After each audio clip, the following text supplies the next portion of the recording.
37. Sorry, mga kapatid. Okay?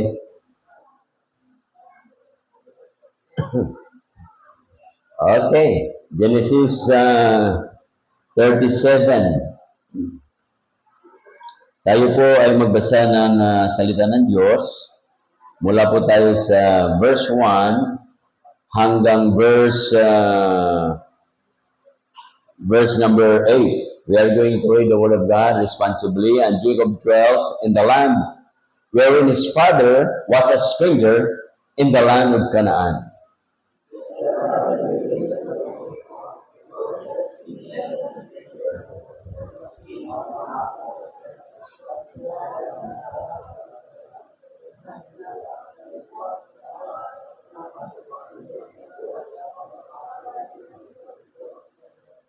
Parang naghabulan kayo.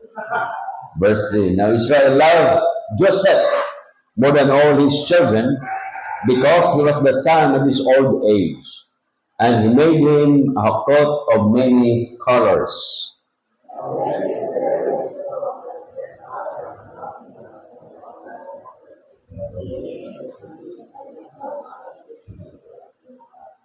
And Joseph dreamed a dream, and he told it his brethren, and they hated him yet the more.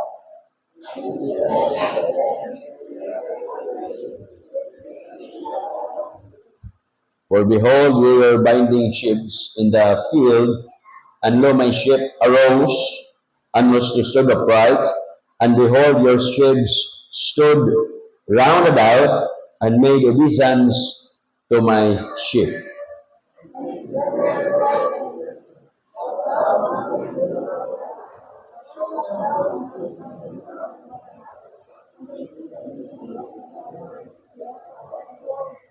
Tayo po ay manalangin, Heavenly Father. We thank you so much for the reading of your words this morning. Bless us, O Father. Huwag kaming alis sa dakong ito na hindi po namin taglay ang mga pagpapalang spiritual. Lahat na ito ang hindi dalangin pinapasalamatan sa madali sa pangalan ni Kristo Jesus, aming Diyos at tagapagligtas. Amen. Okay, please be seated. So dito po mga kapatid, makita po natin dito, ang main character po natin ay si Joseph. Ano ho?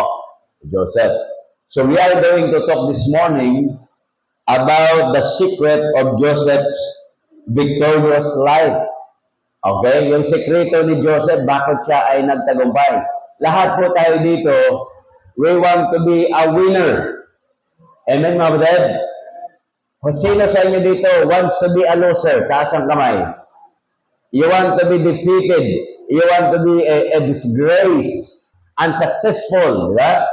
O kaya sa pag-aaral nyo, kayo po yung, pasang-awa. Gusto nyo ba yun? Nobody like that. Okay? So lahat po tayo, gusto natin, we are successful. We are victorious. Di ba? Gaya nung yung sa likod ng sakya ni Brother Rogelio. Ano nakalagay doon? Grateful. Thankful. Di ba? Blessed. Oh, ang ganda eh. Yung nasa likod na sumusunod sa kanya, lugong-lugo na yung buhay, na nakikita yon, blessed. Bah, pinagpala pala ko ng Diyos. So, di ba? Nagkaroon ng somewhat revival eh. Di ba? Hindi ka marunong magpasalamat sa Diyos. Hindi, nasa likod mo, grateful. Hindi magpasalamat ka. Okay? So, ibig sabihin nito, kapatid, those are words, simple words. Kaso lang yung salita na yon will be your driving force. Diba? Na magsikap ka. Sikreto po yan. Lahat po ng bagay, mayroon pong sikreto. Sa pagluluto, mayroon kayong sikreto. Diba? Ang sikreto nyo, hindi nyo pwedeng ilagay doon sa social media. Kasi inyo yan eh. Oh. Wag lang yung mga sikreto ng mga Indiano, ha? Kasi sinasawsaw yung kamay eh. Huwag yun, ayaw ko noon. Ang mikos-mikos nila, magic-magic yan eh, o, di ba? Parang ang katumbas niyan ni Macau style, di ba? Mga gano'n. O. Ang gusto ko lang sa magluluto, yung mga Koreano, malinis yung mga Koreano. O. At least sa mga Pilipino, natuto na rin ng kalinisan. Okay? Natuto na rin. So ito po mga kapatid, sikreto ng pagiging magtagumpay. because whether we like it or not, sa buhay po ninyo, kayo po'y nag-aaral because someday, pagkatapos ng pag-aaral nyo, ay gusto nyo kayo'y magtagumpay. Diba yung kanta, kung matapos ko ang aking pag-aaral. Hindi nagtapos. Kaya kayo mga kapatid, mga young people, magtapos ho kayo sa pag-aaral ninyo. Kasi pag kayo ay tapos sa pag-aaral ninyo, meron kayong papasukan. Tingnan nyo si JC. Tumaya ka na, JC. Tumaya ka, JC. Yan o. Yan o. Binata yan. Niwala na ang girlfriend yan eh. Ang dami naman nagtatanong sa akin sa mga dalaga eh. Ang dami nagtatanong dyan. Pastor, may girlfriend na ba si Kuya JC? Wala pa. Sana mapansin ako. Ang bibira. Sabi ko, yung taong yan, sabi ko, yung taong yan, masyadong mataas ang pangarap. Gusto niya makabili ng sasakyan. Gusto niya makabili ng bahay. May pangarap eh. Ay, yung iba, may goodness. Mindset lang yan. Di ba? Kung yung pag-igutaro kayo ng girlfriend at boyfriend ay inspiration nyo, so be it. Pero pag ikapahamak nyo, makinig kayo kay Duterte. Huwag niyong subukan. Sisira buhay nyo. Di ba? At baka pagdating ng araw, kakanta ka na lang lagi. Kung natapos ko ang aking pag-aaral. Yun. Kaya mayroong stages ang buhay eh. Yung isipin nyo sa Pilipinas, 5 years old pa, nag-aaral ka na. 2 years yan. Tapos, ano ba? 6 years na na elementary. Pagkatapos another 6 years na na high school, di ba? Junior tsaka Dinero ka ng ilan na yun? 14 years na sa pag-aaral mo. Plus meron ka pang kolehiyo. 18 years kang nag-aaral eh. Di ba? 18 years ka nag-aaral, kung 4-year course ang kukunin mo, kung mag-doktor ka, 10 taon ka nag-aaral. Pagkatapos, ang requirements, kabahaba pa ng requirements natin. Only in the Philippines. Haba na requirements eh. Sa atin, magkagasgasan lang yung sakyan. Demandahan yan, may police pa. Sa first world country, mabangga yung sakyan mo, hindi ka tatawag ng police. Daming CCTV. Tawag ka sa insurance mo. Pag tawag mo na insurance mo, yung sasakyan mo, ihatid na sa'yo. Replacement yan. Dito kasi ang Pilipino, mahilig magmikos-mikos ba? May magic. Ang kinis ng kaha, bulok na yung pangilalim. Ganun tayo kagaling. Baguhin natin yung mindset. Okay? Kasi the moment na sinasabi natin, mahirap ako, mahirap ka. Pero pag sinabi mo, you are blessed by God, pagpapalain ka ng Panginoon. Amen? Parang ayaw niyo maniwala ng pagpapala. Ang pagpapala ng Diyos, spiritual yan. Pag spiritual ka na, kasunod na noon yung mga finances mo. Nakuha niyo ba yun? Pagpalain ka ng Panginoon, kasunod yan eh. Tingnan niyo yung sa bagong dipan. Seek ye first the kingdom of God and His righteousness. Hanapin mo. Ano kasunod? All these things. Bagay yun eh. Shall be added, idadagdag ng Diyos sa'yo. Kagaya ko, ako. Kasi nauso ngayon yung mga pastor, di ba? Nila-life check na nila, di ba? Uso nila, nila-life check na eh. Ako, wala naman akong biniling gamit eh.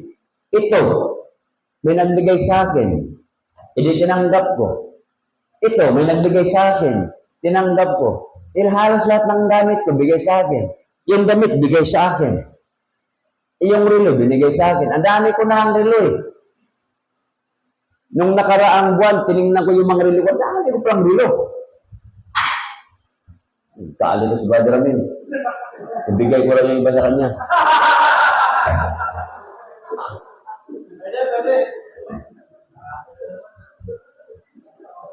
May fossil ako. May ganito, di ba? Pinaayos yung junction. Alam nyo na, ibig sabihin, kinahuyan. Sabi ko dati, magbigat to ah. Ngayon, magaan na.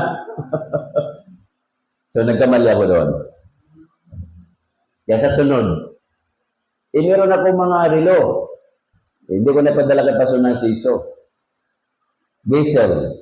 Doon lang yun sa ibang bansa eh. Ako, niya ako din. Oh. Yung mga mamahalin kong bag, hindi ko binili yun. Binigay sa akin.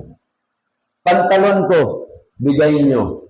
Oh. Medyas ko, bigay nyo.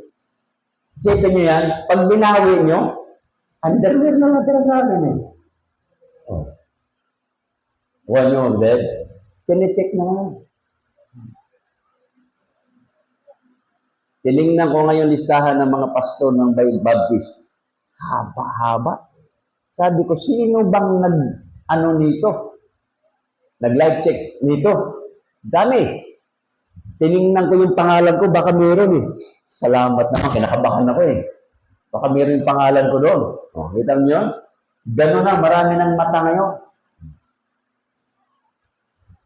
Kaya sunod, pag nagbigay kayo ng sakyan sa akin, bago papinturahan ko yan, Brother Ramil, ng luma. Papinturahan luma. Para bang nabangga ba?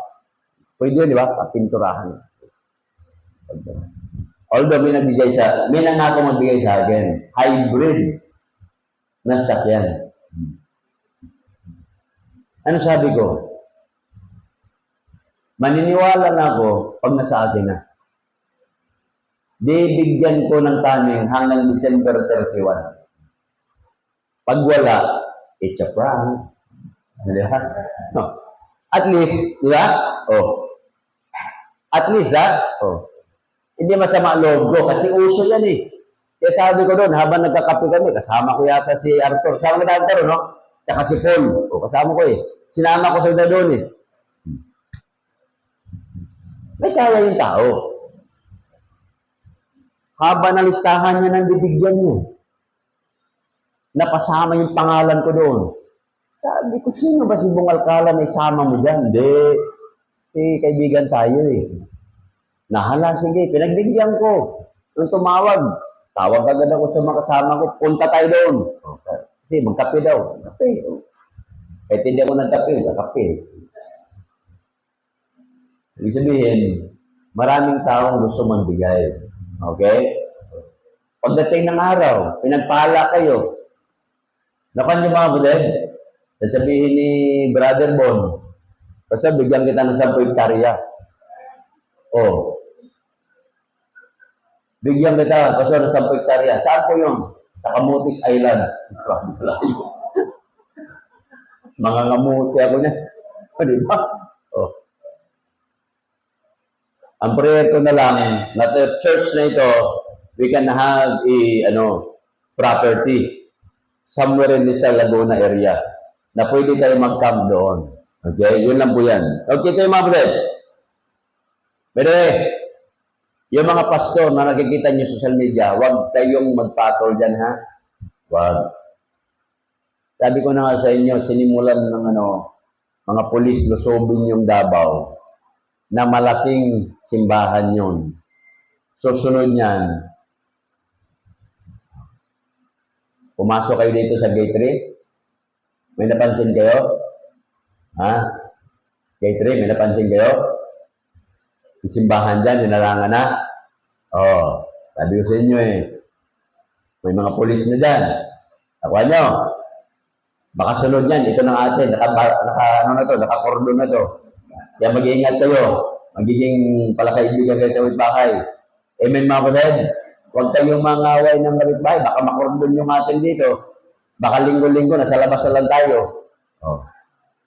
Kaya yan. So ito po nangyari mga kapatid kay Joseph. Sekreto ni Joseph, number 1. Bigyan ko muna kayo ng a little bit of Joseph's life. Si Joseph mahal po siya ng tatay niya. Kung kayo po ay mayroong anak na 12 sila eh. Mahal ng tatay niya, mahal ni Jacob, yung kanyang anak. Kaya kayo, kung meron kayong anak na mahal, huwag niyong ipakita sa ibang mga kapatid. Nakuha niyo mga kapatid? Huwag niyo ipakita na mas mahal mo yung isa. Binigyan mo yung iba ng tag-100. Tapos yung isa, binigyan mo 1,000. Magagalit yun. Magagalit yun. Diba? Binigyan mo yung isa mong anak. Niregaluhan mo ng sasakyan. Kasi nag-cum laude. Yung iba mong mga anak, hindi mo niregaluhan ka ng siklita. Sige nga. Matutukan yung mga anak mo? Hindi, galit sa'yo. May kaibigan ako na rin yan. Galit yung ibang mga anak sa tatay nila. So, pag binigyan mong isa, fair lahat. Matalino man yan o hindi. Anak mo yan. Amen, mga kapatid? Anak mo yan eh.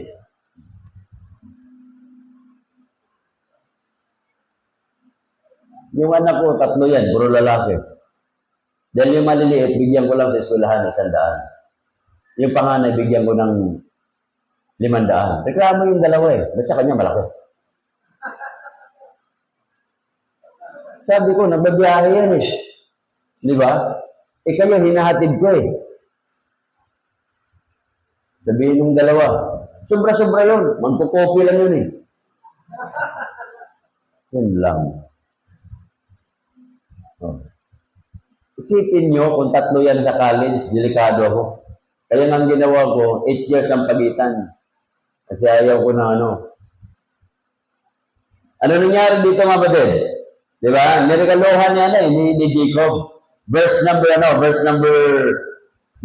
2. Ano sabi niya sa ano? Tama? Verse number 3. Now Israel loved Joseph more than all his children, because he was the son of his old age, and he made him a coat of many colors. Kaya kayong mga nanay, kayong mga tatay, huwag kayong magpakita ng favoritism sa anak ninyo. Equality. Nakuha niyo mga kapatid? Huwag mo sabihin niyo sa isang mga anak, bubo ka eh. Matalino siya. Huwag ganoon. Anak mo yun. Nakuha niyo? Malay niyo, pagdating ng araw, magsikap yung bubo, siyang yumaman, yung matalino mo, tatamad-tamad. Wala rin. You will never know kung sinong mayaman dyan. Meron akong mahirap na kaibigan, ang anak niya, 13. Anong sabi ko? Doon sa 10 anak niyang 13 na mahirap sila, mayroong isa dyan mayaman. Totoo nga. Yumaman yung isa eh. Skibuloy na, hinahangaan ko yan. Galit nga si Charles sa akin. Ba't mahangaan yung tao na yan? Hinahangaan ko yung tagumpay niya.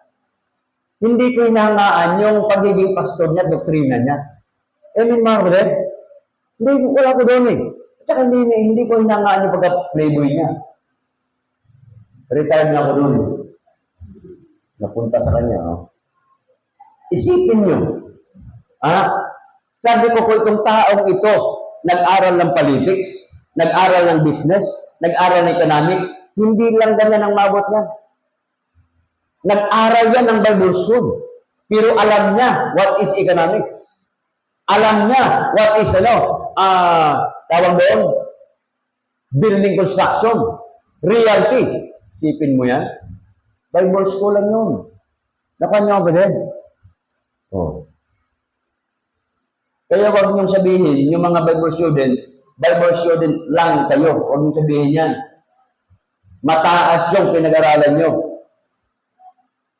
Minamaliit nyo, dahil dito, nagturo dito, ako at saka si Jumar. Hindi po pwede yun.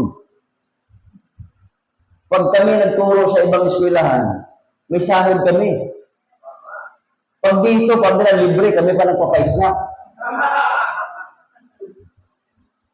Ano yan? Sakripisyo yan.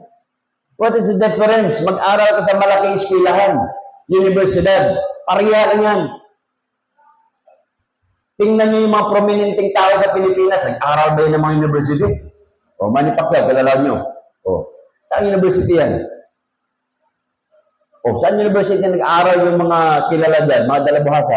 Tingnan niyo yung top 10 na mga milyonaryo sa Pilipinas. Bilyonaryo. Saan nag-aral yan?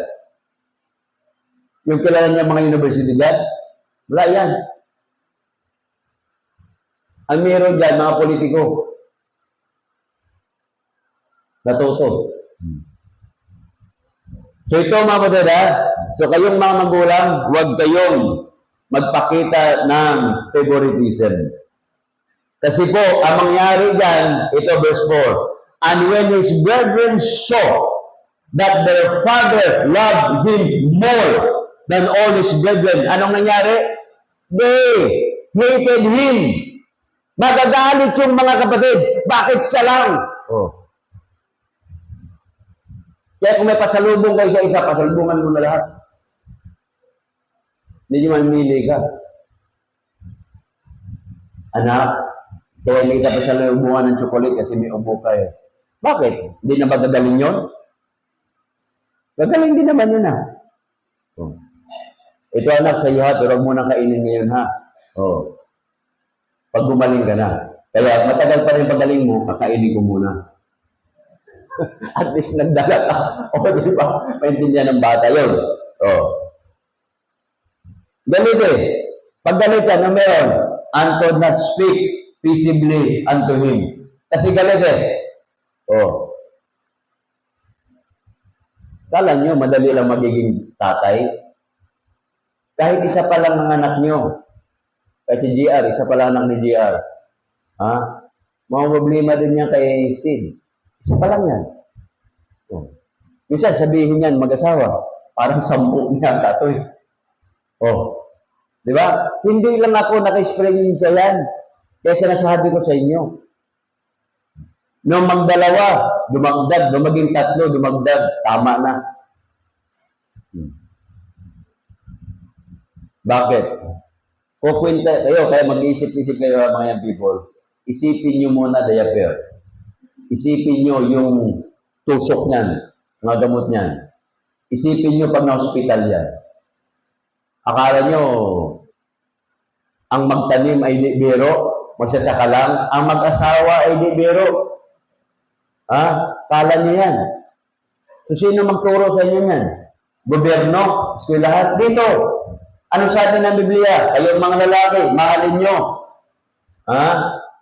Mga asawa niyong babae. At kayong mga babae, magpasakop kayo sa mga mister ninyo. At kayong mga anak, magpasakop kayo. Saan yan? Tinuturo sa eskwelahan niya? Simbahan nagtuturo niyan. Biblia po ang sabi niyan. Amen mga kapatid? Tuturuan ka ba ng gobyerno para maging magtagumpay? Tuturuan ka lang nila. Aral. Theory. How? But the driving force ay tinuro ng Biblia. Ano sabi ng Biblia? For without me, ye can do nothing. Kahit anong sikap mo, pag hindi ibigay ng Diyos yan, ibibigay ng Diyos yan pag kalooban ng Diyos. Huwag mo sabihin, bakit sikap ng sikap ako? Hindi ako natagumpay. Hindi. Meron tayong binabatayan dito, salita ng Diyos. Okay? So ito po nangyari mga kapatid, na nagbilib si Joseph. And Joseph dreamed a dream and he told his brethren, and they hated him yet the more. Panaginip lang yan. Lalong nagalit yung mga kapatid.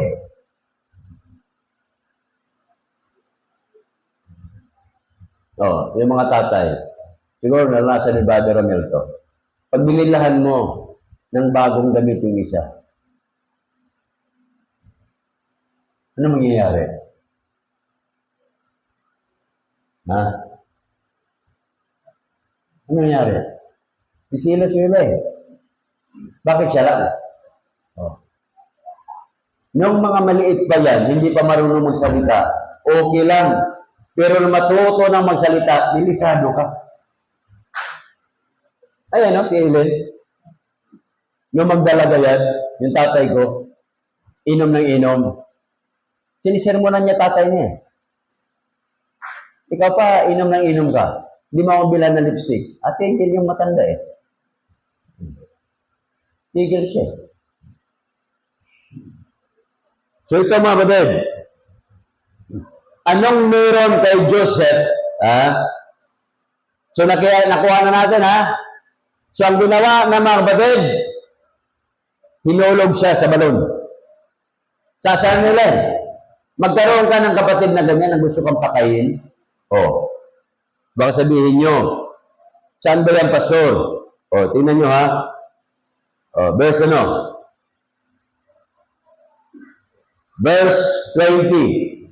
Come now, therefore, let us slay him and cast him into the pit. Meron kang kapatid na napapatayin ka. Sipin mo, kapatid mo, papatayin ka. Ito yun. Ano bang meron? And they said one to another, behold, this dreamer cometh. Diba? Narinig lang ni Ruben. Ano sabi ni Ruben? Huwag naman, let us not kill him. Shed no blood. Ang ginawa nila, hinulog nila doon. Gumawa sila ng gimmick. Pinaghihiwa-hiwalay nila yung damit. Nilagyan ng dugo. Kasi papakita nila sa tatay. Pero, ang ginawa nila, bininta nila yung kanilang kapatid. Ano sabi dyan? Verse 27, come and let us sell him to Ishmaelites. Isipin mo, yung kapatid mo, ibibinta ka na parang produkto lang. May mga tatay ngayon, may mga nanay, binibinta yung mga anak sa social media.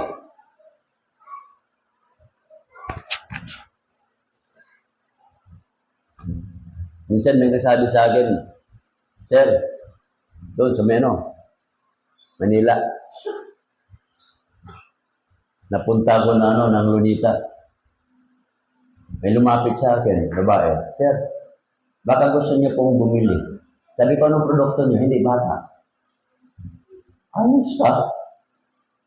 Magbibinta ng bata. Sabi ko, patingin ng picture. Picture, meron na. Magkano ba yan? 50,000 po. Sipin mo bata, ibibinta 50,000.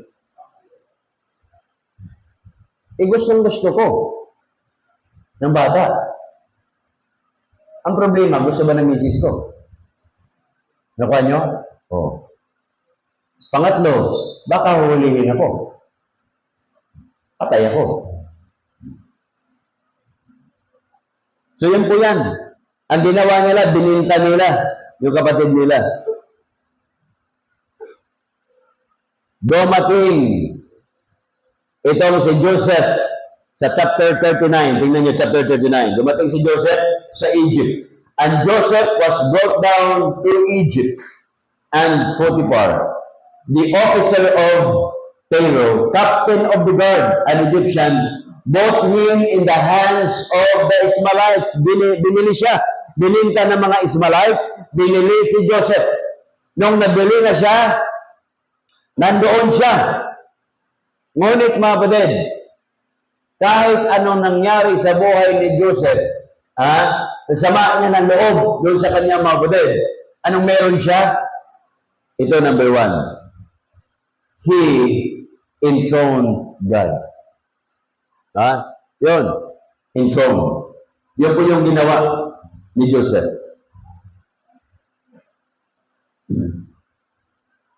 Pag sinabi ko natin enthroned, sa mga hari ito associated dito, to set in a place associated with position of authority or influence. Okay? Ibig sabihin nito, yung nanahan sa buhay ni Joseph ay ang Panginoon. Okay? Yun po yung ginawa ni Joseph.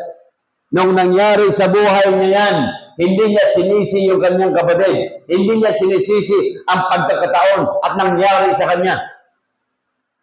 Ano meron siya? Lalo siya nagtiwala sa Diyos. Okay? Kasi mahalaga yung kapatid. Anong ibig sabihin nito? Enthroned. Ang mga synonyms nito, mga kapatid, is all about exalt, magnify, or glorify God. Lalo niyang pinarangalan ang Diyos. So pag may mga darating sa buhay natin, mga kapatid, na mga sitwasyon na ganyan, sa halip na maglupasay tayo, sa halip na tayo nagagalit, lalo tayong lumapit sa Diyos. Itong ginawa ni Joseph. Kaya nakalagay sa verse number 2, and the Lord was with Joseph, and he was a prosperous man. Siya po'y katulong, siya po'y slave doon sa tahanan po ni Potiphar, and yet he was a prosperous man. Siya ba'y mayaman? No! Ang pagiging prosperous, hindi ibig sabihin marami kang pera. Ibig sabihin, lahat ng ginagawa mo, nagtagumpay ka. Naglinis ka na sakyan, nagtagumpay ka. Walang bali ang kandaliri mo. O, di ba? Nagluto ka, walang talsik sa mukha mo na mantika, nagtagumpay ka. Prosperous ka doon eh. Kasi may mga tao hindi talaga marunong magluto. Di ba? Nagpakulo na nga lang ng tubig, sunog pa. Oh, sipin mo yan. Hindi po. Totoo po yan. It's not a joke. Kasi kung biro-biro lang yan.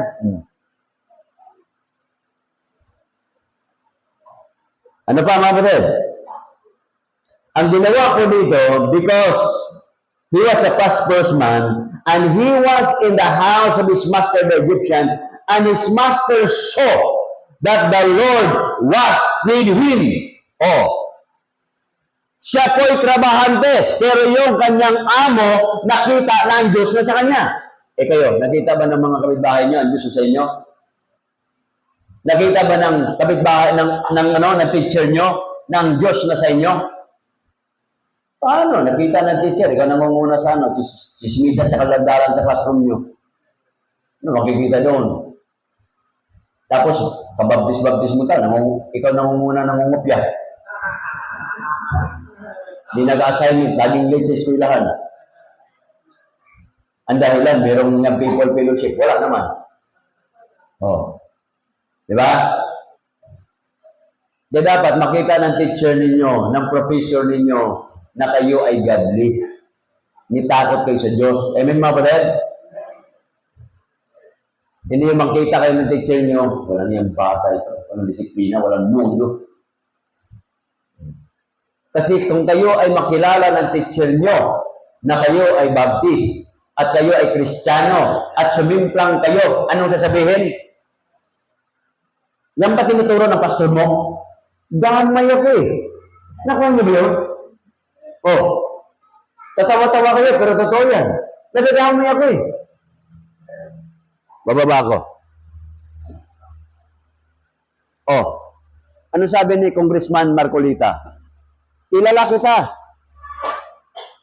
Baptist ka pa naman. Oh, di ba? Sipin mo yun. Yung nasa social media, oh. Kilala. Hindi sinabing pastor ka. Baptist ka pa naman. Di ba? Ang kulit, di ba? Ang pagkakilala ng mga tao sa atin, pag tayo Baptist, mataas. Meron na bang, oh, Katoliko ka pa naman. Walang ganun eh. Mataas ang tingin sa atin. Kaya mga kapatid, ayusin natin ang tingin ng tao sa atin. Amen? I-intro natin yung Diyos. Sa buhay natin, makita po ang Diyos sa buhay natin. Let your light so shine before men, that they may see your good works and glorify your Father which is in heaven. Makita, nagtatrabaho ka. Eh, gaya nito, ginagawa niyo akong tawag doon? Pag nagtrabaho kayo, ano tawag niya? Contact person. Tinatawagan ako eh, nang lalamog eh.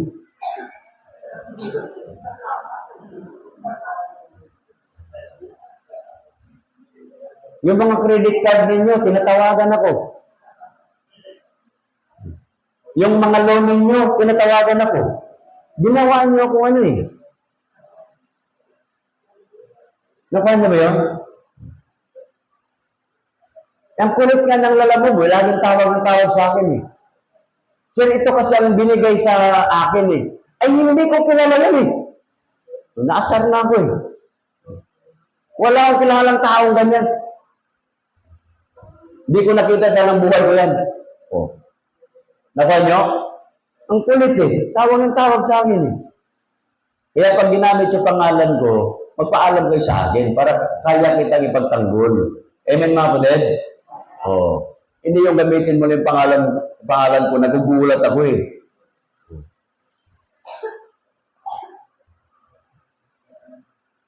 Anong sunod mga kapatid? Pinagpala si Joseph. Kita niyo ha, di ba? Nakita, kaya kayo, pag nagtrabaho kayo, sa company ninyo, dapat makita na kayo ay mapagkatiwalaan. Oh, nakalagay dyan eh. Sabihin nyo, verse 3, and his master saw that the Lord was with him, and the Lord made all that he did to prosper in his hand. And Joseph found grace in his sight. Hindi ibig sabihin, pag meron kang boss, meron kang amo, meron kang teacher, kaaway mo. No! Dapat, may favor ka dyan. Diba nyo? Oh. Hindi yung masama ang tingin ng boss mo. Walang yung empleyada to eh. Empleyado to ah. Sakit sa ulo ko to. Ano kayo gagawin ko dito? Kailan ko sisentahin?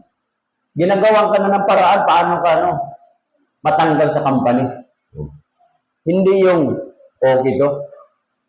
Mapagkatiwalaan to. Oh. Di ba? Pagdating po sa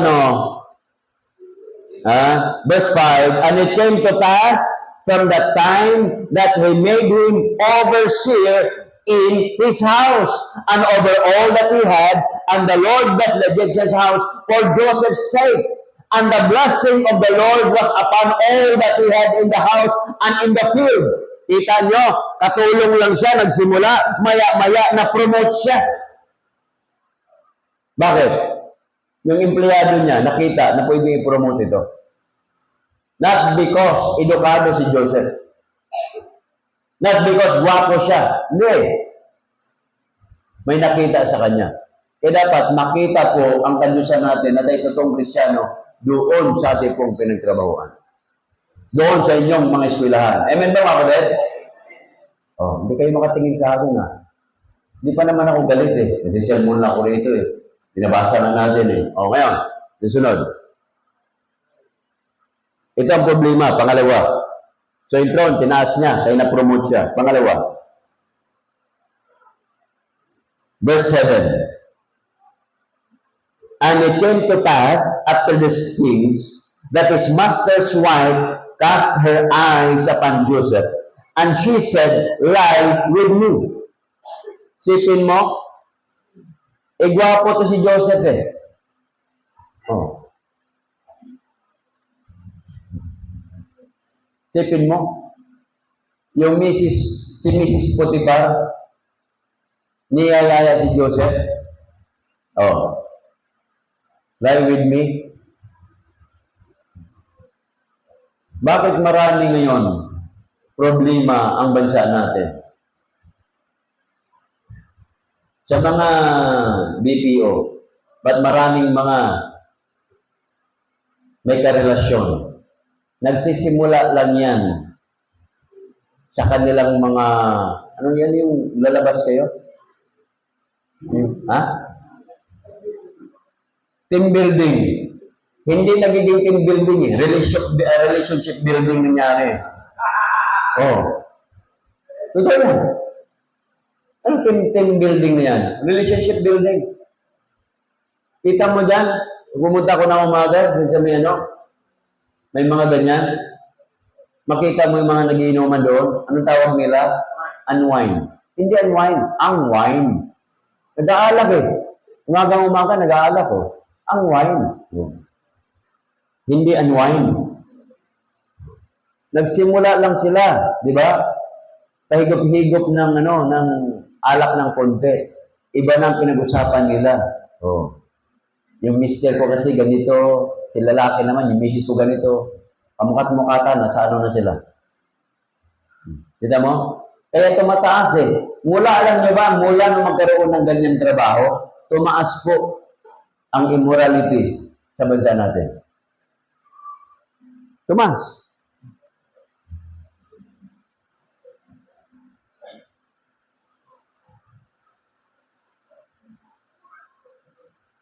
Anong ginawa niya, no? Ni Joseph dito, sekreto niya, he dethroned sin. He dethroned sin. Pag sinabi natin dethroned, mga kapatid, to remove something. Yun po yan. Dispose. Uncrown. So yung kasalanan, huwag mong paupuin sa buhay mo. Isintabi mo yan. Yun ang ginawa ni Joseph.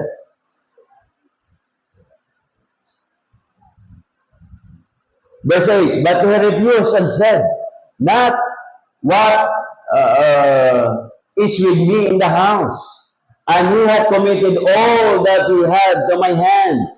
There is no greater in the house than I. Ako ang pinakamataas dito. Di ba? Never have he kept back anything from me but thee, because thou art his wife. And how can I do this great wickedness and sin against God?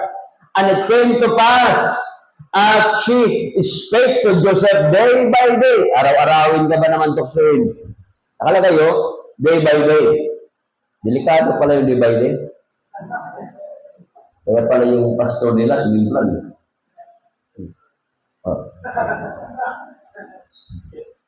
Di ba? Sikat yan ang programa, sikat ang grupo yan. Hindi natin sinisiraan, kaso lang, sumimplang. Nung dumami ng tao. Kaya dito, pag nagturo ako, nasa Biblia. Amen, mga kapatid? Kaya kayo, magdala kayo ng Biblia. Bumili kayo ng Biblia. Para nakita nyo, yung tinuturo ko ay nasa Biblia. Amen? Ang ganda ng simbahan natin. Pilgrim, Bible, Baptist, tapos ang tinuturo, wala sa Bible. Nasa Bible. Wala tayong ibang textbook dyan. Lahat yan sa Bible. What the Bible says. Kung ang sinabi ng Biblia, yun lang yung paniniwalaan natin. Amen?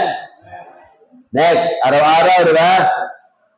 Anong sabi dyan, verse 10? Until the passage is speak Joseph day by day, and he hearkened not to her, to lie by her, or to be with her. Ayaw eh. Kaya nung napunta minsan si Joseph doon sa bahay, ayun, pinagbintangan na si Joseph. Nung pinagbintangan si Joseph, normal naman yan. Gagaya yung mga binato ngayon kayo, no? Di ba? Kay Kibuloy, hindi naman totoo yung iba eh. Pinapanood ko eh. Sabi ko, talaga naman, kinakailangan mo mag-hire ng mga maling testigo para lang makulong ka. Hindi na bago yan sa pandinig natin. Panahon ng Panginoon, nilitis ng gabi. Mali-mali yung mga testigo at napako ang Panginoon. Nasintensyahan ng Panginoon sa krus sa Kalbaryo. Kung Diyos nga nasintensyahan, yun ba yung pastor, yung tao? Kung nangyari sa kanila, pwede mangyari sa akin. I-frame up ka lang. Nakuha niyo mga kapatid? I-frame up ka eh. Ilan yung mga kaibigan ko nakulong, hindi naman talaga sila gumawa eh. Frame up lang. Ilan yung mga pinatay na wala namang kasalanan, napagbintangan lang. Napagkamalan lang. Yung kaibigan kong pastor sa Tondo, napagkamalan lang siya kasi kamukha. Sinakay sa van. Interrogation. Hindi ko kilala yan eh. Pastor po ako eh. Kita niyo na, may Bible ako eh. Inalaman na pastor siya, tinuluyan.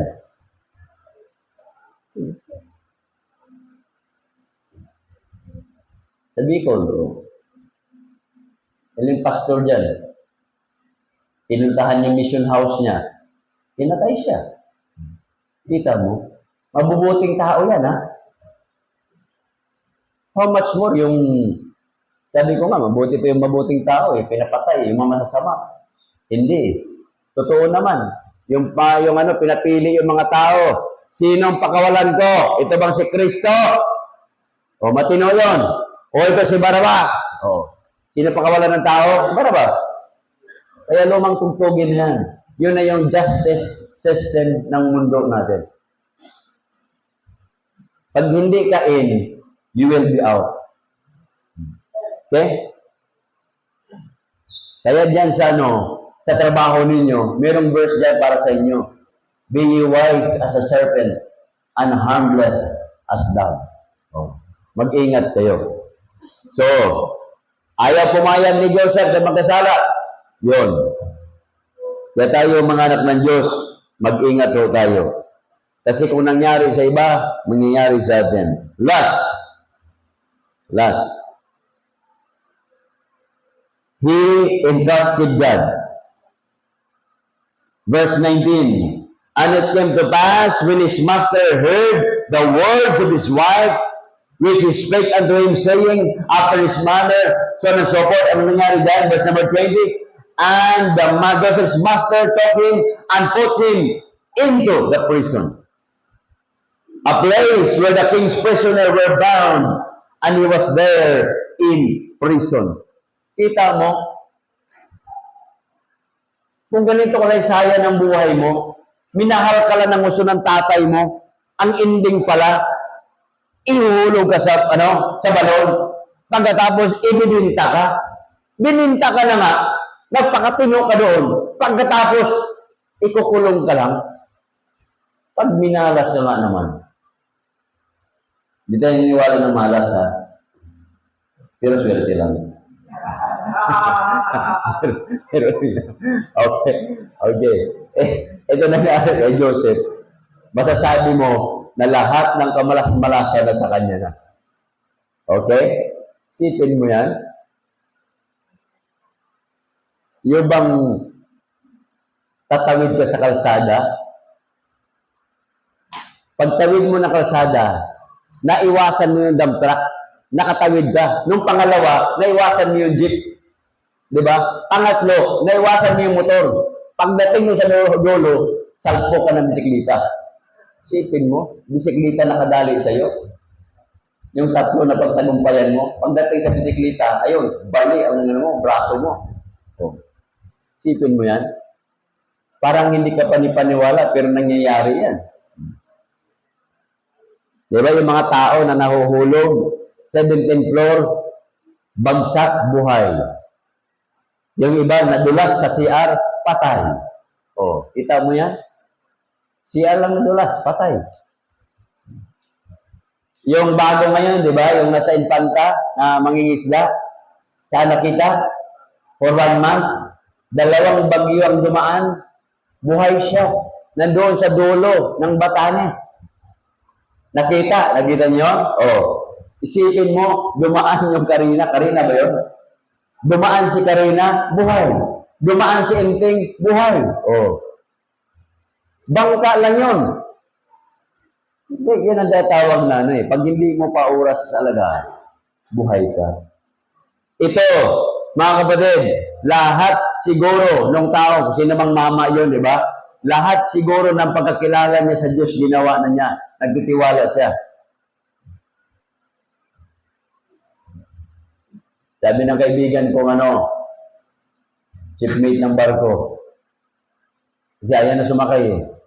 Kaya ayaw ba tayo masakay? Haba kasi ng kontrata ko 9 months. Ano bang gusto mo? 3 months lang. Ang bihira, no? May mga tao, ang lalaki ng sahod, pero ayaw nila na mahabang kontrata. Gusto nila yung 3 months lang. Kasi gusto ko makapag-church. Gusto ko yung makita ko yung pamilya ko. Okay, So yung tinatawag na priority in life. Tama nga naman. Pagdating sa verse 21, ano meron dyan? But the Lord was with Joseph. Nasa kulungan na si Joseph, ang Diyos na sa kanya pa. Kung ikaw si Joseph, baka minura mo na mga tao doon. Kinaaway mo na. Di ba? Baka galit ka na sa Diyos. Pero si Joseph, nanatili pa rin mga kapatid. So anong resulta dyan? And showed him mercy and gave him favor in the sight of the keeper of the prison. Nasa kulungan na, and yet, God gave him favor. Kaya mga kapatid, pag ikaw ay Kristiyano, nakagaya natin, mga Kristiyano tayo, ano man circumstansya meron tayo, good times, bad times, mga kalsada natin sometimes, rough road, o kaya smooth roads, di ba? Tandaan natin, di ba yung poem na, no? Don't quit. When things go wrong, as they sometimes will. When the road you're trudging seems all uphill. When the times are low and the debts are high. And you want to smile, but you have to sigh. When care is pressing you down a bit, rest if you must, but don't you quit. Oh. Huwag kayong tumigil. Kahit wala nang laman yung mga bangko ninyo, at least may bangko kayo. Wala nga nang laman. Pag may problema kayo, magkape kayo. Hindi ibig sabihin na wala problema nyo. At least nakapagkape kayo. O, di ba? O. Bakit? Mawala ba yung problema nyo pag nagkape kayo? Pag masyadong mainit, papasok pa yung dila nyo eh. O. Naragdagan pa. Sa mag-asawa, ito mga younger, natin, married couple. Pag mainit si Mrs., tahimik ka lang, mister. Pag medyo nag-slow down si Mrs., bumulilo ka. Yun. Huwag kayong magsabay dalawa. Do not shout unless the house is on fire. Sa bahay, dati kami ni Mrs. ay nagkakasagutan eh. Ngayon, retired na ako. Sila, mga anak niya. Sila nagbabangayan. Ako ang taga-awat. Oh, di ba? Graduate na ako eh. Nag-graduate na ako, taga-awat.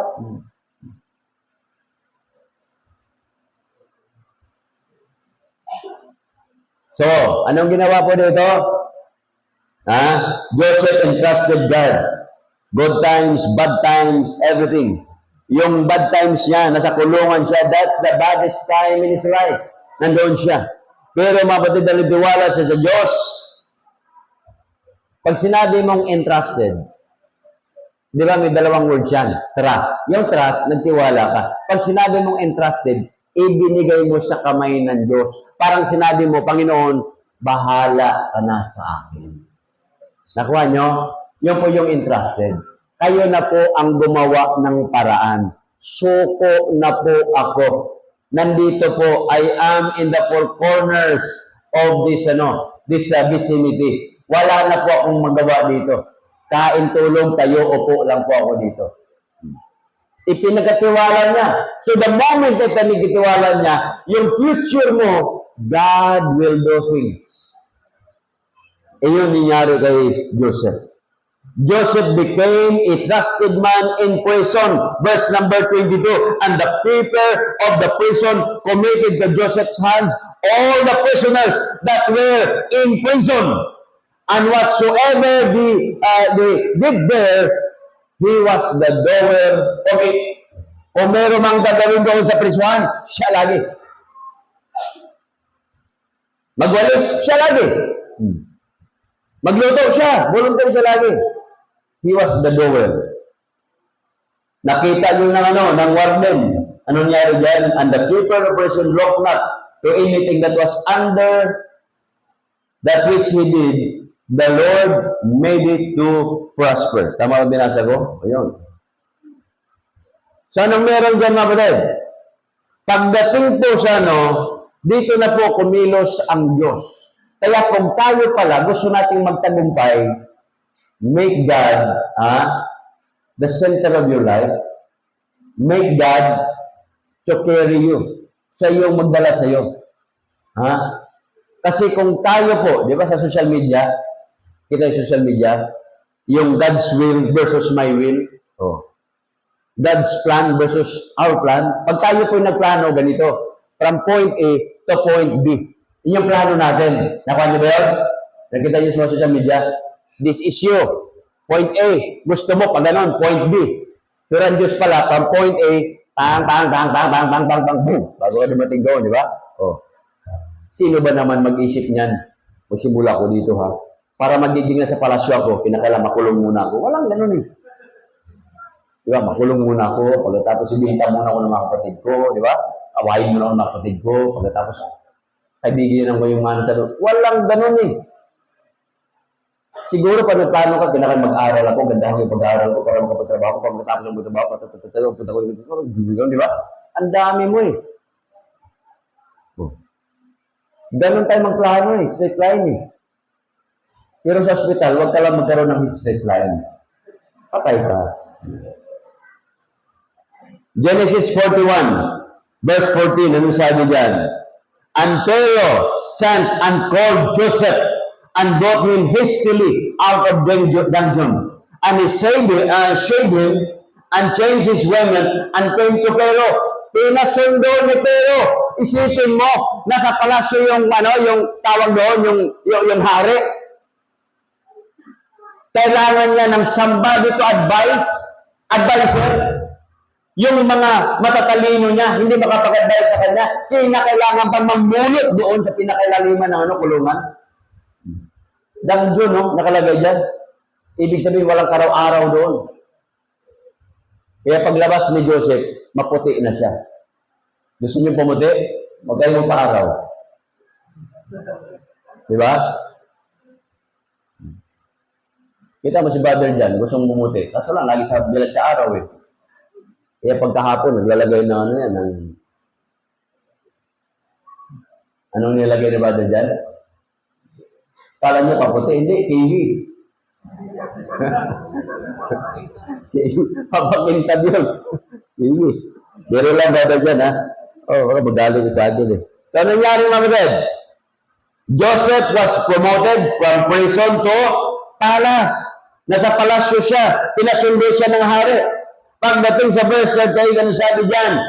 Ano sabi ng verse 38? And Pharaoh said unto his servants, can we find such one that is a man in whom the Spirit of God is? Oh. Isipin mo, pag nakita ng mga katrabaho mo na ikaw ay religiosong tao, nakita yung Diyos sa buhay mo, matatakot yan. Kita mo sa Brother Tereso, yan Brother Tereso. Driver yan eh. Yung mga kasama niya sa Manila, nagsusugal yan. Anong tawag sa kanya? Pastor. Oh, pastor. May magnanakaw, ninakaw yung niya, yung Bible niya. Akala nakaswerte, pera. Siguro yung nagnakaw ng Bible, pastor na yun ngayon. Oh. Ba't naman eh? So ito po yan mga kapatid. Sekreto ng tagumpay ni Joseph.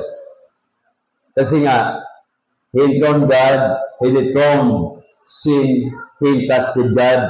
So nangyari po dito, pagdating po sa hanggang verse number 45, sabi po diyan, verse number 43, and he made him to ride in the second chariot which he had, and they cried before him, bow the knee, and he made him ruler over all Egypt, of the land of Egypt.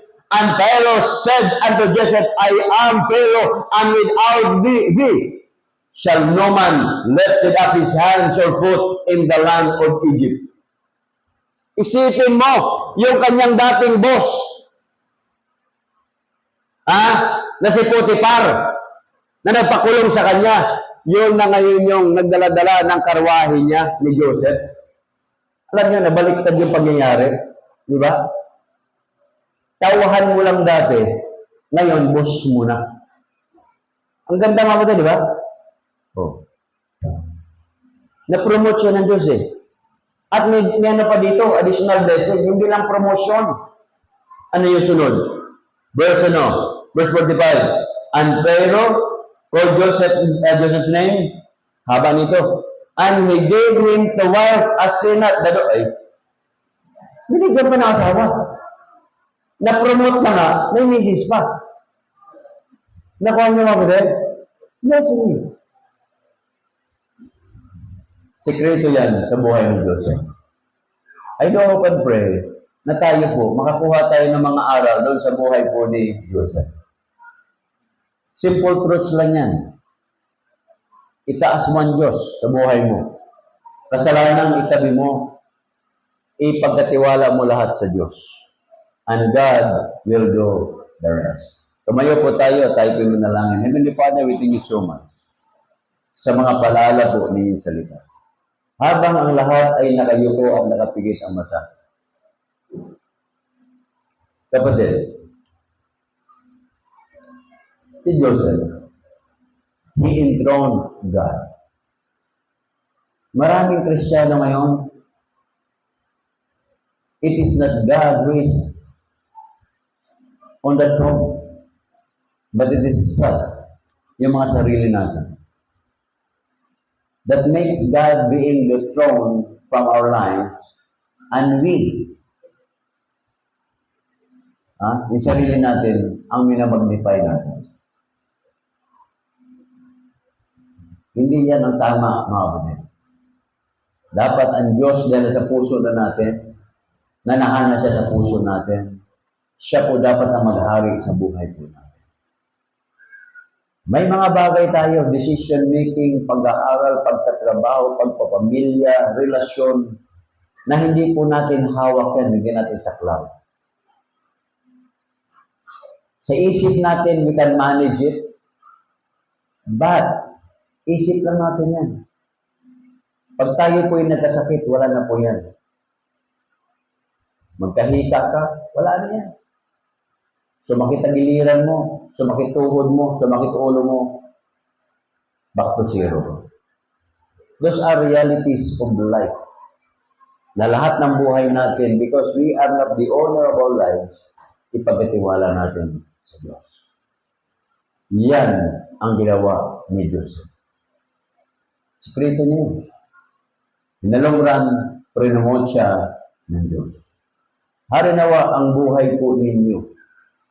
There will be a time in your lives that God will promote you. Being,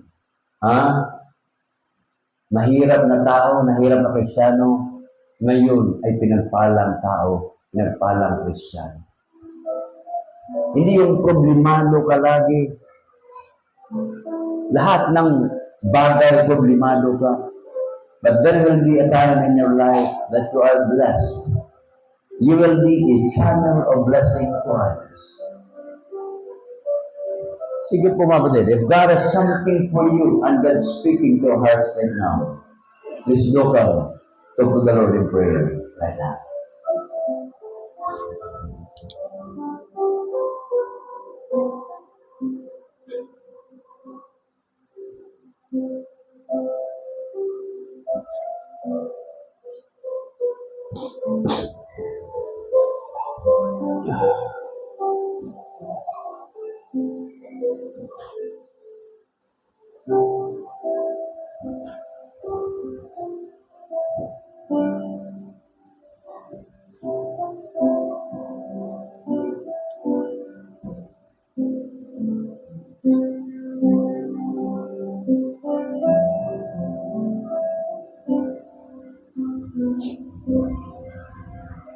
Thank you, Father, for your words. Thank you for your reminders. As we part ways, ingatan niyo po ang mga anak po ninyo. Mga nanghina, palakasin, may karamdaan, pagalingin. Hari na makita niyo po ang batay sa amin na tapat, nagpatuloy na naglilingkod sa inyo. Mga patay na po namin, lagi nagbabiyahe, ingatan niyo po sila. Sa kanilang mga trabaho, make them channel of blessing to their work. Mapanatili ang pagiging Kristiyano po nila.